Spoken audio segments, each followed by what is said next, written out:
Well, Bridget, obviously our condolences go out to all Catholics and to the Christian community more generally. A man who's dedicated his life to his God and to helping those, particularly those who are much less fortunate than most others, the impoverished and people that he supported throughout his life. To dedicate your life to a cause that you believe in so passionately and to help save lives and to lift people up from incredibly difficult circumstances is something that should be greatly admired, and he should be an inspiration for all human beings to be better people and to take from his example. His mercy and the sacrifice that he made during the course of his life is quite phenomenal, and we commemorate that today. We celebrate his life.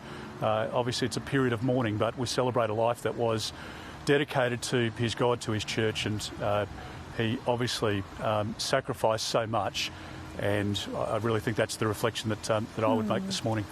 How will you spend the day today, Peter Dutton? Will you attend any services in commemoration of Pope Francis?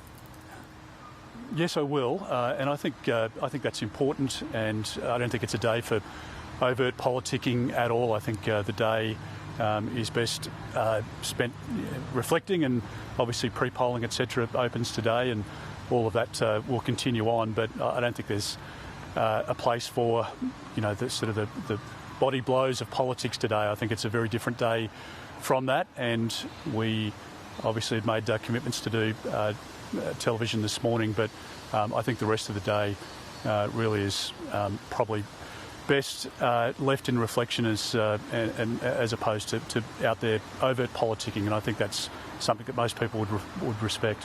And will you send a representative to the Pope's funeral? We understand that could be as soon as Saturday. We'll speak with the government in relation to that, and if it's possible for us to do so, then absolutely.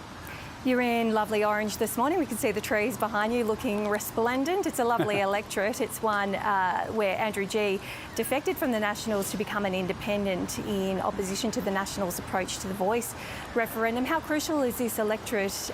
Can you win government if you don't win back Clare?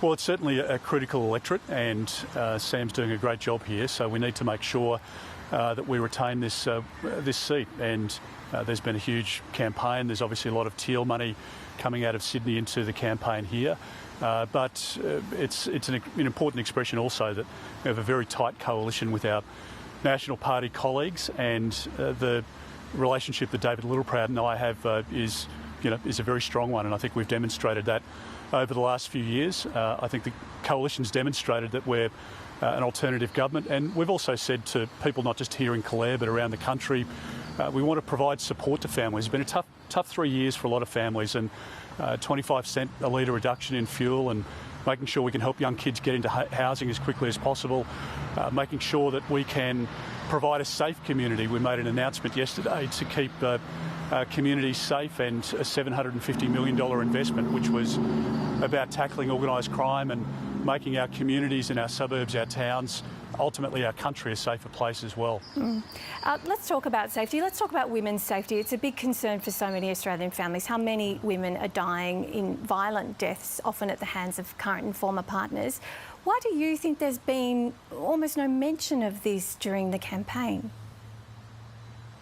Well, Bridget, we spoke yesterday about a horrifying figure indicated through research that about 37% of women over the age of 16 are believed to have been the victim of sexual assault as a child. Now, 4 in 10, it's an horrific number. And again, it's not something that we talk about openly in community because it's a dreadful crime type. But I believe very strongly that as a society we need to do a lot more to protect women more generally in domestic situations, but also, the sanctity of childhood is incredibly important, and I want to make sure that we can do everything we can to turn those numbers around. I think there's a big piece of online influence here as well, the normalisation of just conduct that nobody would accept in real life, but becomes normalised online. It's a very complex issue, but our commitment yesterday was to make sure that we can invest into keeping women and particularly younger girls safer in our community, and it should be a real focus every day. And so would you press ahead with the Royal Commission into alleged sexual abuse of Aboriginal children, noting some Indigenous organisations so they don't think it is an acute problem or worse than what we see in the non-Indigenous community? Because one of your candidates has suggested that it could be a Royal Commission that looks at the sexual abuse of all Australian children. Is that something you'd support? Well, we've made our announcement in relation to the Royal Commission in relation to the Indigenous communities, and if you speak to people on the ground in Alice Springs, it really is a tragedy, because speaking to elders and women in town camps there, they're desperately concerned about many of these issues, not just sexual abuse, but also, of course, housing and education and health outcomes. So there's a lot that we need to do. And I was talking to one of the senior officials yesterday. This is a problem that has bedeviled both sides of politics for a long period of time. I do think we need to have an open and honest conversation. And speaking to whistleblowers in Alice Springs from the Department of Families and from the police there, they're horrified at what they're seeing, and that's the lived reality. So in cities, we wouldn't tolerate the prevalence and the incidents that we see in some remote communities. They're out of sight and out of mind for many Australians, and I think every Australian should be treated equally, and we shouldn't accept a situation where anybody is suffering from sexual abuse or physical abuse. It's a question about the evidence you'd rely on to press ahead with a Royal Commission, isn't it? When you've got Indigenous organisations saying there is not a higher prevalence of sexual abuse in Aboriginal communities. Well, Bridget, it's just not the case. That's not the reality, and as we know, there is certainly well-documented cases and tragic cases, and we need to accept that there's a problem, which there is, and I want to make sure that those kids in a remote community, in a town camp, wherever it is, are treated equally to our kids in areas closer to our capital cities. We need to make sure that we take care of every Australian child, whether they're Indigenous or not. We need to make sure that they can enjoy their childhood, to do it peacefully and to do it in a way that that's conducive to them leading the most productive life later on. One of the things that always struck me as a detective in this area was that these issues lag for years and years to come.